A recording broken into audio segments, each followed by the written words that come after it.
Hi guys, welcome to episode 7 of Friday Vibes Campus Edition. Today I'm hosting Sharon Kitnganga. Thank you so much for coming. You're welcome. Thank you for having me. Yeah, so you probably know her from Arena 24 in K24. She's also a youth mentor, youth advocate, and you've done really many things. I was going to go on with the list, but I think you're a very aggressive person, but you can just tell us who is Sharon Kitnganga. Sharon Kitnganga, as you've mentioned, is a TV presenter currently at K24 TV. Yeah. I am also very huge on youth mentorship, youth development, and the community. And basically that's it. I'm also a student at the University of Nairobi, studying economics and statistics. Yeah. So what would you say made you become so passionate about community development, and in particular like the youth, like making sure just the youth at the forefront of everything? So I come from a very humble background. Throughout my education I was given scholarships, and I had an amazing community of women and men supporting me just to make sure I achieve my dreams, and just being part of that community of people like just grinding to see you achieve your dreams. It impacted me in a very huge way, and I felt that it was in my part a duty to pass on what had been taught, the things that had been impacted in my life, and just pass that on, help other youth find themselves, thrive, and just find their purpose in life. That's really great. So growing up, you said you've come from a very humble background. Will you say that has shaped some of the things that you do right now? Yes.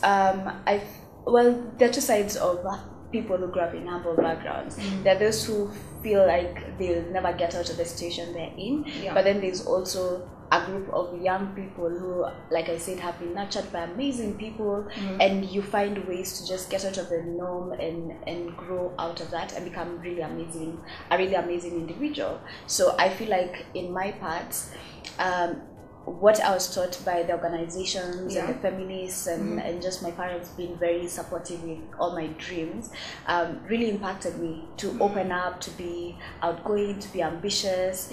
I've been taught as a woman I can achieve everything, and coming from such a humble background, not very many girls believe they can do whatever they dream of. So I think it really shaped me and made me think of how amazing it could be if you dream bigger, if you get out of the situation and just go for your dreams.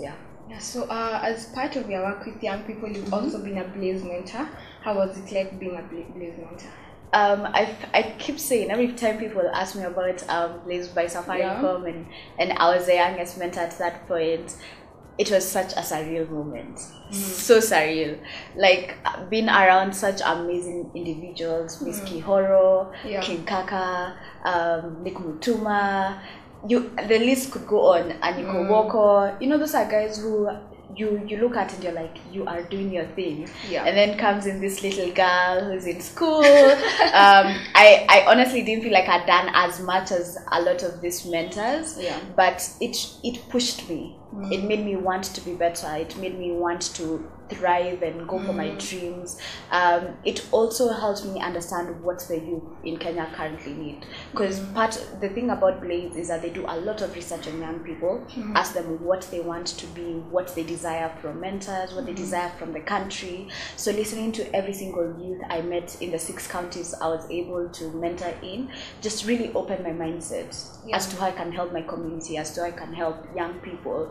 And it also really shaped the show that I have now, because when I was coming up with the segments, it was very important for me to impact the youth, even through how I ask questions, how I interview, the type of guests that I bring, to show you that there's so many young people doing amazing things, and you can be just one of them, and you can just be like me. And I can totally relate, because when Centonomy are normally part of the Blaze thing. So when we went to Kisumu, the ideas those guys had, they were amazing ideas. And you could see it's just that maybe they just don't have the knowledge, or they don't have someone to push them just a little bit to get on and act on their ideas. So which area in particular were you mentoring in? I was in the social enterprise. Literally everything about me is community development. So majority of the project that I run are solely catered towards helping the youth and the community. So I was talking about how I'm using my company and how I'm using my social enterprise to help young people get the knowledge that they need, become the entrepreneurs that they want to be, and just taking care of yourself. Well-being, finding who you are, finding your purpose. So I think they gave me like the perfect part when it came to the Blaze campaign. And I think that's pretty amazing, because even for when you're doing the Centonomy Campus Edition classes, you normally tell people that you have to choose your purpose, you have to get on something, like even make an impact. So even though you're starting a business, you're in your career, you're not just doing it like for the money, you're also making an impact out there. So let's come back to, let's say, what you do at Centonomy. Let's talk a bit about money. So what are some of the mistakes you see young people making with money? Not even young people. The mistakes I do. Spending money on very trivial things. Like personally, I love beauty, I love clothes, I love shoes, I love makeup. Literally, I could walk in the CBD and see something and I'm like, I want it now. But you didn't plan for it.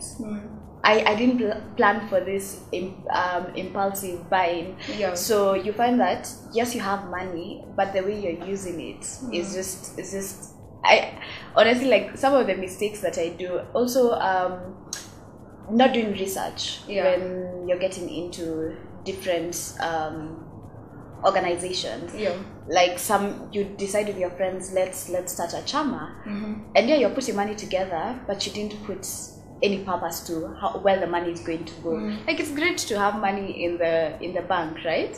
But I like it when my money works for me. So before, I feel like some of the mistakes I did, if I just did research and found out what bonds are, what banking is, what type of bank I even want to be part of, how can I save at home if I can't access a bank, do I really need to eat all that food? Like, do I really need to go out as much as I used to go out, right? And now that Nairobi is thriving, not even Nairobi, Kenya, there are all these party scenes, and not even like really wild partying. Like, let's say you want to go for a barbecue with your friends, or you want to have that picnic, or there's always something buzzing about Nairobi. So did you really plan to go out? Like, I just felt like I was putting so much money into things that weren't working for me. My money wasn't working for me. So those are some of the mistakes I feel like if I just plan myself better. And also to young people, I started working really early. I feel like if I'd started saving when I started working, I'd probably be a millionaire by now. Like, so far right now. Be so far. So what will you say are some of the steps you're taking just to make the situation better? So the first thing, I said the thing about knowledge. I have been reading a lot of financial books. Some of the books are really hard to read. It could be about investments, personal finance, personal saving. I've also taken the step to meet my financial manager at the bank, talk about the options they have for youth, fixed deposits, what are they, bonds, what are they, like just talking to young people, also people who are probably a bit older than me, and finding out how are you investing. A group of my friends in school and I decided we want to start putting funds together as a joint account. So I'm also researching about that. Where should we put the money? Where should we invest? Is it good to buy land? The other thing is, so the first thing, really read. Find out about a lot of books. Read a lot of books.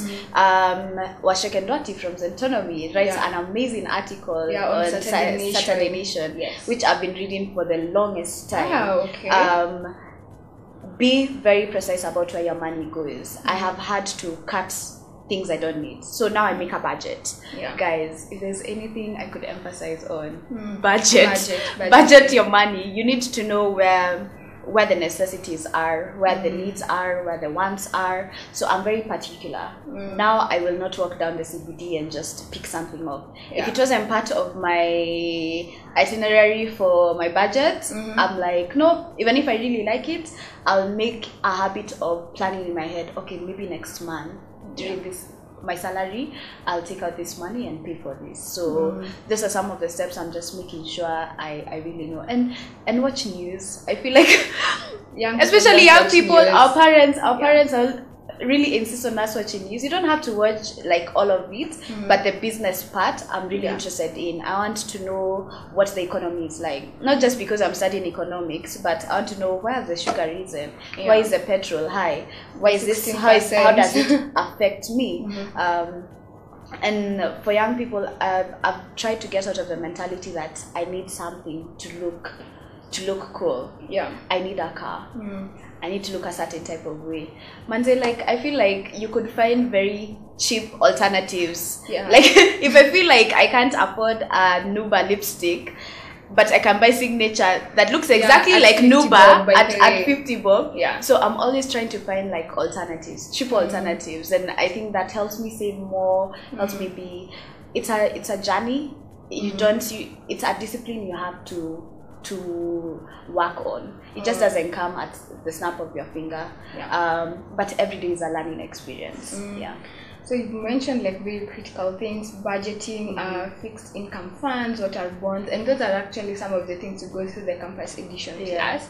And it's interesting to know that you're already like taking the steps to fix it. And even in the campus edition class, we try and break it down because people don't want to read books. People don't want to go and do the research. They just want to get the information here and there, and just give them like the simple things, and then they are good to go. So any final comments that you'll have? I will be joining the campus edition.